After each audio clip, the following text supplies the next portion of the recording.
What's up, boys? I'm back. It's been a long time when my first video has been uploaded since 6 days ago, and I decided to make some more Nintendo fanboy salt cringe to make this type of commentary videos. I still have no idea what to rename my abandoned channel for the past 1 month until I'm still thinking about my new username on this very old channel that I made since 2014. And yes, my channel is very too old, but quite antique. Anyways, today's video we're gonna be looking at is Harman Smith. Oh boy, the common Nintendo fanboy that we know.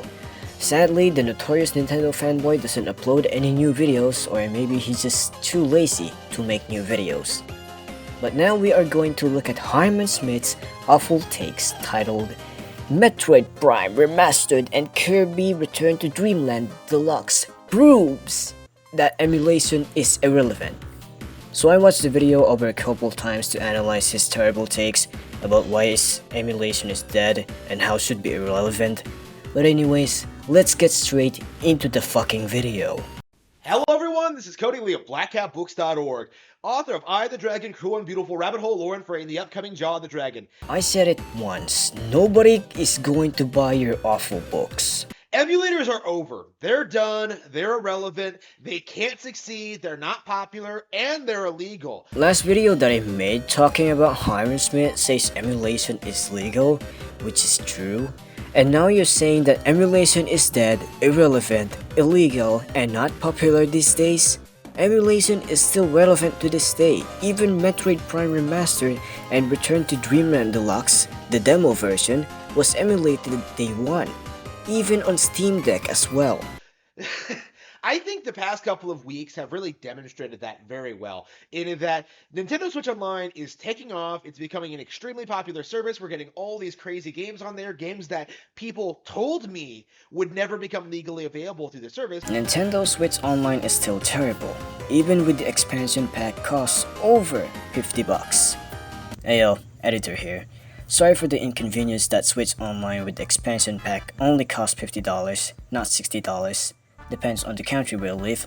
I noticed the first video that I uploaded was mentioning the price of Switch Online with expansion was $60, but I was wrong about the price itself. Anyways, let's continue the video. Nintendo Switch Online is still terrible. Even with the expansion pack costs over $50, including the GB and GBA games are coming to Switch. Do you think that those games are really worth playing with a soulless cash grab membership? Hell, it's not worth it for the price if you want to play some retro games, and mostly, you can emulate those games easily without subscribing a cash grab membership. If you have those old cartridges and dump it on PC and play it.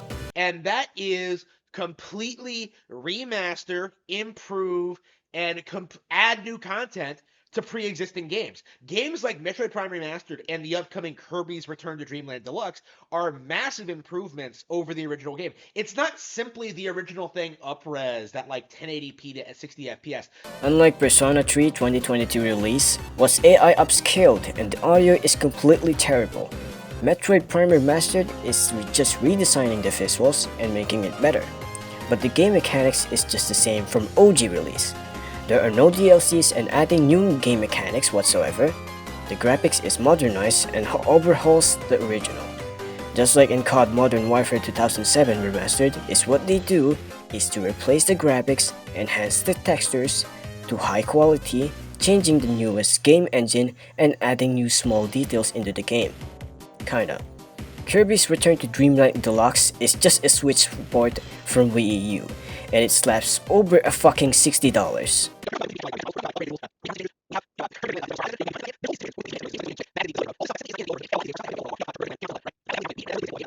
As just being like a lazy rehashed Wii game, when, like, the gamers didn't realize at the time that like Kirby had not had a 2D platformer on console for over a decade at that point. Yes, Harman. Gamers will actually realize that Return to Dreamland Deluxe is just the same thing from Wii U, and there's nothing additional content from the deluxe release, if Nintendo decided to add a new game mechanic. Right? The thing is, Nintendo is actually making these games readily available to the public with new interesting features that far surpass what emulation can do for you. There are no additional features in the remastered release in every single game. And yes, Nintendo decided to produce more money in order to remaster a game, unlike the GTA Definitive Edition, which is completely bad. And somehow Rockstar is still printing some money on their complete absolute trash of the remastered version of old GTA games that we loved back in the 2000s. And now they completely massacred it. Right, that is the reality of the situation. The meme that emulators like to push, that pirates like to push, that the games are superior on PC is simply not true. We all know that Nintendo exclusives playing it on PC is the definitive experience with 60 FPS and 4K support. We are not fucking pirates to emulate of your precious little exclusives. We are dumping it legally and playing it on PC for the best experience. And yes, emulation is very superior than playing it on an actual hardware, rather playing 30 FPS on Switch while PC is running 60 FPS smoothly. The myth that emulation is like the go-to easily accessible way to access all of these old Nintendo games is untrue. If you think about it, Harman, old games cannot be accessible to anyone. I just found it stupid that someone sells over $350 for a Nintendo console plus all of the games respectively. And it is a complete cash grab and it's horrendously a scam. Just like DK Oldies when Review Tech USA decided to look at the scam product and the game cartridges is completely damaged. Some people decided to subscribe a cash grab membership to play those retro games, but some people decided to pirate or download those ROMs like me who lives in a fucking void. The fact that these people have to jump through so many hoops to get all these emulators up and running to pirate ROMs to do this or that, when really these games are readily available on Nintendo Switch. Do I have to fucking repeat this? I am not explaining this shit what I just said earlier in this video. Through either a purchase or through the subscription service. There is simply no real justification for emulation, despite what pirates constantly try to tell you. There is no justification about this statement, Harman. The only thing is there are two loopholes. One, should I waste my money for a $50 cash grab membership to play retro games on my Switch? Or two, I would rather dump my old cartridges on my PC and play it normally. For all pirates out there, don't listen to this dickhead on his absolute horrible takes about emulation is illegal. I was actually a pirate way back in 2013 to download Portal 2 and finding an actual working Minecraft launcher without stupid malware onto it. I always remember the golden age of the internet, and it's good rather than this year. And that is becoming more and more readily true by the day. It's interesting to me to see how people, after the release of Metroid Prime Remastered, how the emulators, how the shills tried to push this meme that Prime Hack, which is some highly specialized mod of the Metroid Prime trilogy that adds in motion controls, that up-reses the game, that does all this stuff. I believe it has keyboard and mouse support. Honestly, playing Metroid Prime Remastered on a PC with keyboard and mouse is purely awesome, but mostly you have to set up those controls in order to work their stuff. I genuinely like the motion controls, aka gyroscope, on my PS4 controller without using the right stick either. And yes, emulation has mod support like Yuzu. Mario Kart 8 Deluxe has also modding support nowadays, when you can replace your card into anything, and supports over 120 FPS. Breath of the Wild has 60 FPS and 120 FPS mod for the smooth experience as well. Unlike your Nintendo Switch that proves playing games on Switch is better than PC, absolutely false. Nintendo exclusives running on Switch is complete ass, and it runs 30 FPS except Mario Kart 8 Deluxe and Super Mario Odyssey, which runs 60 FPS. Some other games like Indie basically runs 30 FPS or 60 FPS respectively, depending on the game engine itself. I really don't know about Prime Hack, but mostly it's a mod for Metroid Prime Trilogy, and that's all I have to know. I really don't know I really don't want to waste for researching for another 12 hours to analyze how this mod works. If you know about this mod, then leave a comment down below. Like they pulled this mod out of their ass to try and justify why uh to try and give like some kind of a reason, some kind of excuse to not play the game on Nintendo hardware when in reality most people were like playing and enjoying the game on Nintendo Switch, right? Jesus Christ, this fanboy is completely retarded at this point. Do you really think that the mod is basically useless unless you have a fucking Nintendo in the hardware to play it rather on PC? I would basically play it on PC, dump and play, configure the settings for the mod in order to work, and play it normally on my fucking PC. Because if you don't know, Nintendo 3DS and Wii U games are no longer available unless you have to find an actual game cartridge on eBay or Amazon, which is totally a scam.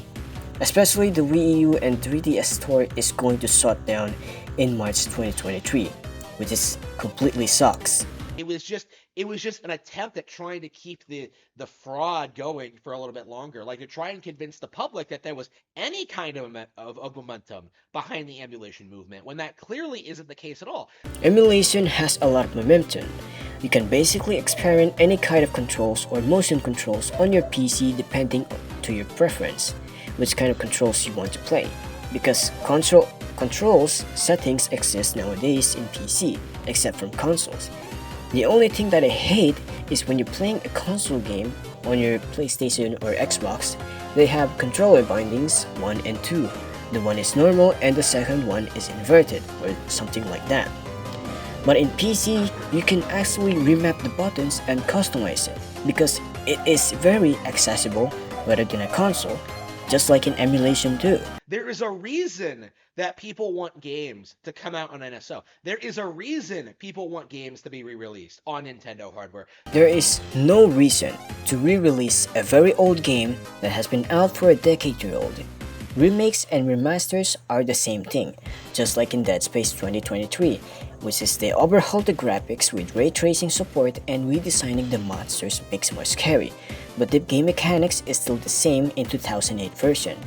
Resident Evil 4 Remake is just the same thing in Dead Space 2023, but mostly this remake actually revamped the controls and fixes the aiming mechanics, unlike in 2005 version. Nintendo exclusive deluxe releases are completely the same thing. They completely ported these previous Wii U exclusives, porting via Switch and turning it into deluxe. Skyward Sword Switch port is what they do is to fix the unresponsive motion controls in Wii. And now we have Metroid Prime Remastered is just replacing the textures, enhancing the graphics, and so forth. Because emulation is simply not a replacement for real official releases. Emulation is an actual replacement for those games that were released a decade-year-old and played for the best experience possible on PC. Take for example, PS3 games are very impossible to emulate is because the architecture of the console itself is very extremely unique. But mostly these PS3 games are not able to backwards compatibility on PS4 and PS5 is completely impossible to run it on an actual console. There is a reason why emulation is a replacement in order to play those games on PC. Sony's PlayStation 1 and 2 are very easy to emulate, but PlayStation 3 is very hard to emulate due to the unique architecture of the console itself. And now we have an actual PS4 emulator which is currently working in progress even today. 2D games have been tested and it's working properly. Don't get hopes for an exclusive title to be working on this PS4 emulator because it is still working in progress. Nintendo consoles like NES and so forth, they are very easy to emulate because of how they underpowered the console is. Even if you want to play actual Nintendo games today, it runs like complete ass.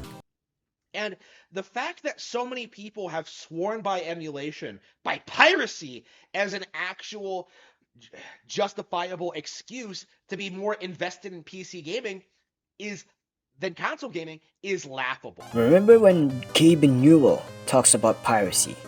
Piracy is just a service problem, not a pricing problem. The fact that you are sitting here ranting about piracy and emulation is not the case here, when you are protecting your precious little Nintendo hardware. And emulation is illegal and it shouldn't exist in the first place? I swear to God, my brain is going nuts right now when I'm analyzing and criticizing this video over a million times. Anyways, I really don't care about his another terrible takes why emulation is dead, but this is the end of the video. And also consider subscribing to my channel, don't forget to like this video as well. Please don't send any hate for Harman Smith, it's really unneeded. Until next time, signing out.